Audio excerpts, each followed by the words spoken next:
Assalamualaikum warahmatullahi wabarakatuh. Berjumpa lagi di channel saya dengan saya Wilda Septiana di Math with Wilda. Selamat menikmati.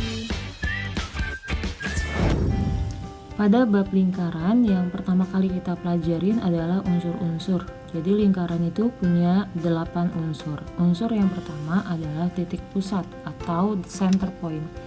Pada gambar yang di sebelah kiri, center point-nya adalah titik O. Unsur yang kedua adalah jari-jari dari titik pusat lingkaran ke tepi lingkaran. Lambangnya R, lalu BC adalah diameter, lambangnya D dari tepi ke tepi lingkaran melalui titik pusat. Sama dengan 2 kali jari-jari.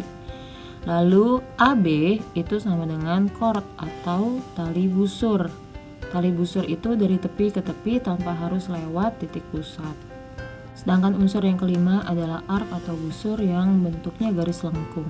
Lalu apotema itu adalah garis yang dari titik pusat tapi hanya mencapai chord atau tali busur tegak lurus. Namanya apotem. Itu adalah unsur-unsur yang bentuknya garis.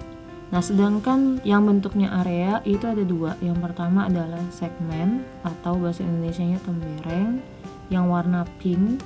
Itu dibatasi oleh satu buah chord sama satu buah arc. Lalu area kedua yang warna biru disebutnya sektor atau juring, dibatasinya biasanya oleh 2 jari-jari atau satu buah diameter lalu sama satu buah arc.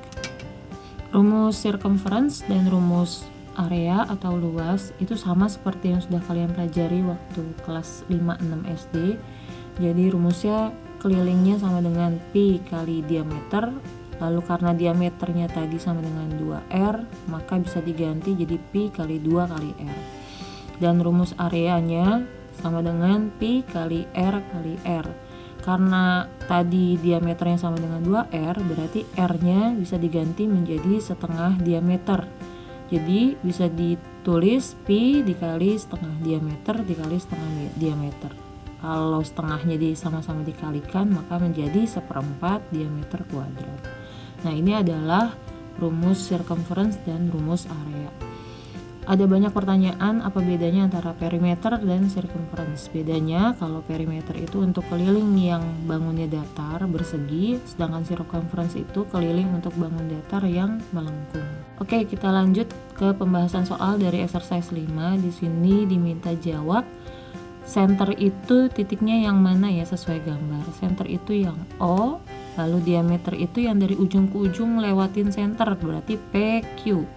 Sedangkan radiusnya itu yang dari center ke tepi, berarti OP, OQ, dan OR. Lalu chordnya itu yang tidak melewati pusat lingkaran, boleh melewati, boleh. Berarti bisa PQ, bisa diameter, bisa NM. Arc itu semua yang melengkung, boleh semuanya ditulis, boleh MN, PR, PN, QR, yang penting ada garis lengkung di atasnya dalam penulisan. Nah, yang paling gampang yaitu apotem. Apotem itu yang ada tanda siku-sikunya, yaitu OS. Nah, segmennya kita warnain pink, yang dibatasi oleh chord sama arc. Lalu sektornya yang warnanya biru, yang dibatasi oleh 2 buah jari-jari dan 1 buah arc. Oke, sekarang kita bahas exercise 6, salah satu soalnya aja ya. Kita ambil 1J, R sama dengan 20, yang ditanya kelilingnya berapa. Pakai rumus pi kali 2 kali R, masukin R-nya 20, jadi bisa dihitung 3,14 kali 2 kali 20 sama dengan 125,6.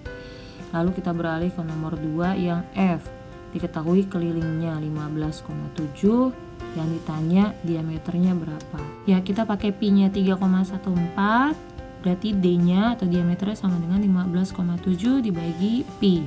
Hasilnya sama dengan 5. Lalu nomor 2J sama, yang ditanya diameternya berarti sama dengan 94,2 dibagi pi, pakai pi-nya 3,14, maka hasilnya adalah 30.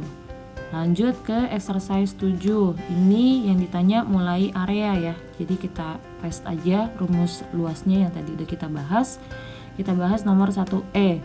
Diketahui jari-jarinya 25, pakai rumusnya yang pi kali R karena yang ditanya radiusnya. Jadi tinggal dimasukin angkanya, R-nya 25 kali 25 dikali pi, hasilnya 1962,5. Nomor 1B, R-nya sama dengan 10. Kalau R-nya 10, tinggal dimasukin aja. Kita pakai Pi-nya 3,14 karena R-nya bukan kelipatan 7, maka hasilnya 314. Dan nomor 2B itu justru kebalikan. Yang diketahui adalah areanya, yang ditanya diameternya. Jadi areanya diketahui 616. Nah, yang ditanya diameter berarti kita pakai rumus luas yang diameter yang tadi ya. Jadi Pi kali 1/4 kali diameter kuadrat sama dengan 616. Nah, ini supaya menghilangkan 1/4-nya semua kita kali 4. Jadi Pi kali D kuadrat sama dengan 616 kali 4 jadi 2464. Pi-nya pakai yang 22/7, jadi D kuadrat sama dengan 2464 dibagi 22/7 atau dikali 7/22.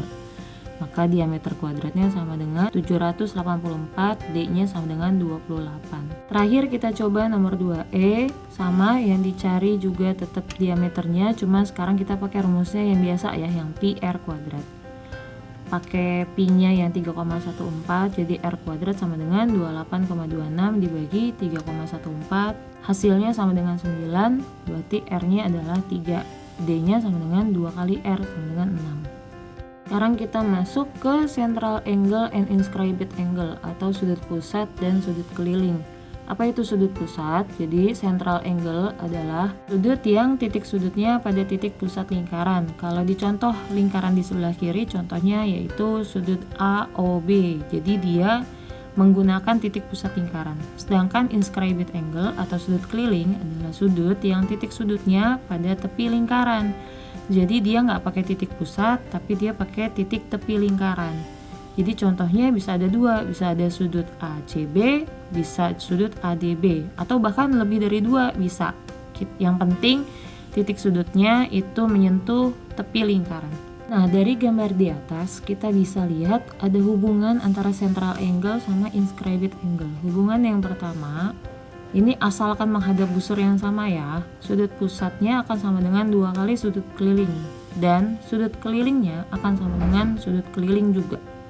Jadi asalkan sama-sama sudut keliling maka besarnya akan sama. Dan hubungan yang ketiga adalah sudut keliling yang menghadap diameter sama dengan 90 derajat. Jadi mau sudut kelilingnya bentuknya seperti apapun, asal menghadapnya ke diameter maka besarnya semuanya sama, yaitu 90 derajat. Selanjutnya tentang arc, sektor, sama segmen. Bagaimana cara mencari panjang arc atau busur? Jadi kalau arc itu selalu identik menggunakan keliling lingkaran. Kita ambil contoh ada lingkaran dengan jari-jari 7, sudut pusatnya 120 derajat. Tentukanlah panjang busur AB. Berarti panjang busurnya gimana? Sama dengan 120 derajat per 360 derajat dikali keliling lingkaran. Sama dengan 120 per 360 itu kan sepertiganya ya.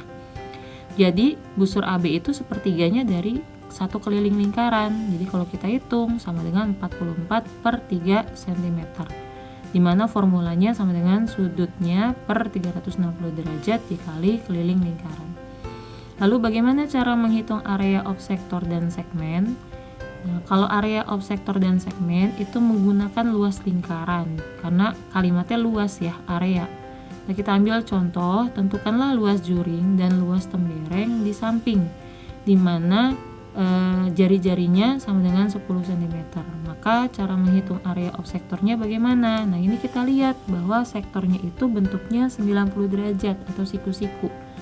Kalau siku-siku berarti dia kan 1/4 bagian dari luas lingkaran. Maka sektornya sama dengan 1/4 dari luas lingkarannya sama dengan 78,5.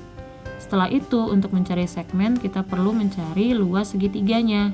Karena segitiganya siku-siku berarti alas dan tingginya sama, yaitu jari-jarinya. Jadi alasnya 10, jari-jarinya, tingginya juga 10. Dibagi 2, hasilnya sama dengan 50. Nah, area of segmentnya tinggal dikurangkan dari area sektor dikurang sama triangle. Jadi hasilnya 28,5. Di sini kita dapat formulanya. Untuk formula sektor, sudut per 360 dikali luas lingkaran, sedangkan formula segmen luas sektor dikurang sama luas triangle.